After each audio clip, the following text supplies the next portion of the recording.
Hello दोस्तों, स्वागत है आपका हमारे चैनल द परमाणु एजुकेशन में। और मैं अभिनव राज, जो कि बिहार गवर्नमेंट में एक सर्विंग ऑफिसर हूं और मेरा भी चयन बीपीएससी परीक्षा से ही हुआ है। मैं आपके समक्ष प्रस्तुत हूं आपके लिए मजेदार और इंटरेस्टिंग वीडियोज लेकर, जो कि आपके एग्जाम को क्रैक करने में मदद करेंगे। यहाँ मैं और मेरी टीम आपके लिए अलग अलग तरीके के वीडियोज और स्टडी मटेरियल लेकर आएंगे, जो कि आपकी लर्निंग को इजी बनाने वाले हैं। और यहाँ पर मैं कभी आपके साथ सब्जेक्ट करेंट अफेयर, तो कभी एग्जाम का सिलेबस, स्ट्रेटजी, इन चीजों पर डिस्कस करूंगा। और कभी कभी मैं अपने वर्क एक्सपीरियंस को भी साझा करता रहूंगा, जिससे कि आप मोटिवेटेड फील करें अपने गोल के प्रति। बेसिक फंडा हमारा यही है यहाँ पर कि आपके लिए लर्निंग इजी बनाई जाए, टाइम टू वैल्यू रेशियो का ख्याल रखा जाए और स्मार्ट वर्क किया जाए। हार्ड वर्क का रेलेवेंस नहीं है। हर समय हमें देखना है कि किस तरीके का अप्रोच लेना है, किस तरीके से कंप्रिहेंसिव मैनर में हम चीजों को पढ़ें कि हमारा प्रीलिम्स, मेंस और जो पर्सनालिटी टेस्ट है, तीनों चरणों की तैयारी एक बार में हो जाए। दोस्तों, जैसा कि आपको पता है कि बीपीएससी के द्वारा कुछ दिन पहले एग्जाम कैलेंडर जारी किया गया था, जिसमें बताया गया था कि 67 यानी कि 67वीं बीपीएससी प्रीलिम्स री एग्जाम अगस्त के आखिरी सप्ताह में होने वाला है। तो अब इसके ऊपर दो तरीके की बातें हो सकती हैं, दो डिबेट के टॉपिक्स हो सकते हैं। पहला ये कि ये जो एग्जाम है अगस्त में हो जाएगा, और दूसरा ये कि नहीं, ये एग्जाम नहीं लगता है कि अगस्त में होगा, इसका डे जो है बढ़ सकता है, हो सकता है कि 1-2 महीने का और टाइम मिल जाए। तो चलिए पहले मान लेते हैं कि ये एग्जाम अगर अगस्त में होती है तो हमारे पास कितने दिन बचते हैं और हमें किस तरीके की स्ट्रेटजी अपनानी चाहिए। तो मोटे तौर पर जुलाई में अभी 10 दिन बच रहे हैं और अगस्त में हमारे पास होंगे 20 से 22 दिन, यानी 30-32 दिन मिला जुला के मोटे तौर पर 1 महीने का टाइम बच जाता है अगर अगस्त के आखिरी वीक में ये एग्जाम होती है। आखिरी एक महीने की अगर बात करें तो आपको बहुत अच्छे से इसको लेके चलना पड़ेगा, टाइम मैनेज करना पड़ेगा और किस सब्जेक्ट को कितना फोकस करना है इस बात का भी ध्यान देना होगा, क्योंकि जो सब्जेक्ट ज्यादा क्वेश्चंस जहां से निकल के आ रहे हैं वहां आपको ज्यादा फोकस करना होगा। और आप प्रीवियस ईयर कुछ क्वेश्चंस को जरूर देख के जाएंगे। और देखिए यहाँ पर हम सब्जेक्ट्स को बाइफरकेट करके देखते हैं कि कहां कहां कितना आपको वक्त देना होगा।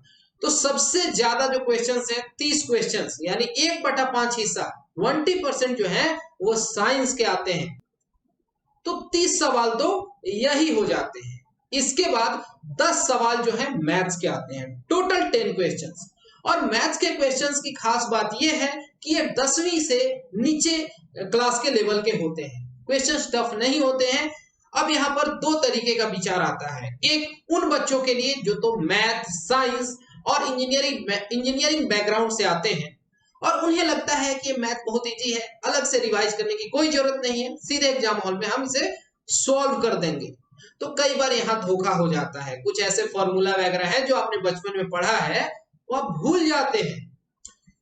तो बेहतर है कि आप उसकी प्रैक्टिस कर लेंगे। और कुछ ऐसे बच्चे होते हैं जो कि इंजीनियरिंग बैकग्राउंड से नहीं आते और उन्होंने आर्ट्स सब्जेक्ट से अपनी तैयारी की है, वो कई बार घबराते हैं कि मुझसे ये मैथ नहीं बनेगा, लेकिन ऐसी कोई बात नहीं है। 10वीं से नीचे लेवल के सारे क्वेश्चंस होते हैं, 10 क्वेश्चंस आते हैं और सही से आप प्रैक्टिस कर लीजिए तो 10 नंबर पूरे के पूरे आपके हैं। यहाँ जहां 1 नंबर से कंपटीशन में एंट्री और एग्जिट होती है, वहां 10 नंबर का रोल कितना बड़ा है आप समझ सकते हैं। तो 30 साइंस और 10 ये मैथ्स हो गए, 40 सवाल। साइंस वगैरह के क्वेश्चंस, मैथ्स के क्वेश्चंस सब कुछ हम आपके साथ डिस्कस करेंगे। तो 40 सवाल के बाद 30 सवाल करीब आप समझ लीजिए कि करेंट अफेयर के आते हैं। वो करेंट अफेयर इंटरनेशनल इवेंट्स पर, नेशनल इवेंट्स पर और बिहार के घटनाओं पर आधारित होते हैं। यहाँ हम डेली बेसिस पर आपके साथ करंट अफेयर साझा करेंगे। शुरुआत हम बिहार के करंट अफेयर से करेंगे और यह कभी नहीं रुकने वाली हमारी सीरीज रहने वाली है। अलग अलग जो हमारे सोशल मीडिया प्लेटफॉर्म्स हैं, जैसे कि इंस्टाग्राम हो गया, टेलीग्राम हो गया, फेसबुक हो गया, हर जगह आपको वहां पर ये न्यूज आइटम्स दिखते रहेंगे, जिससे आपको अपनी तैयारी में मदद मिलते रहेगी। तो इस तरीके से 70 सवाल जो है उस पर आपने पकड़ बना ली, जो कि बहुत आसानी से किया जा सकता है। रिवीजन वगैरह करंट अफेयर का आप कर सकते हैं, हम आपका रिवीजन कराएंगे। अब इसके बाद 25 ऐसे सवाल आते हैं जो कि मॉडर्न हिस्ट्री से इत्तेफाक रखते हैं। तो 25 और 70 को जब जोड़ देते हैं तो हो जाता है 95। बीपीएससी के अगर इतिहास की बात करें तो 66 यानी 66वीं बीपीएससी प्रीलिम्स की अगर बात छोड़ दी जाए, इसके अलावा हर समय जो कट ऑफ है 97 रहा है अनरिजर्व कैटेगरी का, ऑन एन एवरेज 97। तो करीब कट ऑफ के पास तो आप इन्हीं चंद ट्रिक से पहुंच जाते हैं, साइंस, मैथ, करंट अफेयर और मॉडर्न हिस्ट्री करके। इसके बाद आप जो भी पढ़ाई करते हैं वो आपको ज्यादा सेफ जोन में ले जाता है। स्मार्टली काम करना है आपको। अब यहाँ पर इकोनॉमिक्स, पॉलिटी, हिस्ट्री के जो 2 सेक्शंस हो गए, एंशिएंट और मेडिएवल हिस्ट्री हो गया, यहाँ पर जो ज्योग्राफी का सेक्शन है, ये सब कुछ आप कवर करेंगे तो आप इजिली 110, 112 स्कोर कर सकते हैं, ये मेरा दावा है। ओके, और अगर आप 105 प्लस स्कोर लेके चलते हैं तो हमेशा सेफ रहेंगे। मेरा तो मानना है 110 का टारगेट रहना चाहिए, उससे कम में काम नहीं चलेगा। क्यों ऐसा? क्योंकि 66वीं बीपीएससी प्रीलिम्स में बहुत कैंडिडेट्स के साथ धोखा हो गया जब कट ऑफ एकदम से 108 चला जाता है।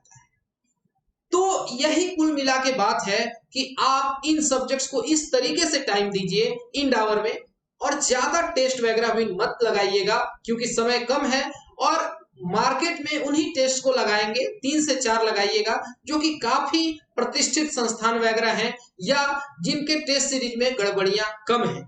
नहीं तो मार्केट में ऐसे बहुत सारे सोर्सेज अवेलेबल हैं जो कि गलत सलत कुछ भी इंफॉर्मेशन देते हैं, और इन टेस्ट को लगा के आप या तो मोटिवेटेड हो जाते हैं हद से ज्यादा या फिर डिमोटिवेटेड हो जाते हैं, जो कि दोनों ही सही नहीं है।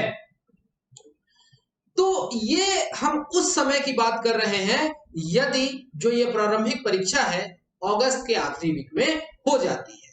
लेकिन कई बार ऐसा प्रतीत होता है कि बीपीएससी अगस्त के आखिरी वीक में शायद इस री एग्जाम को ना ले पाए और डेट एक्सटेंड हो सकता है।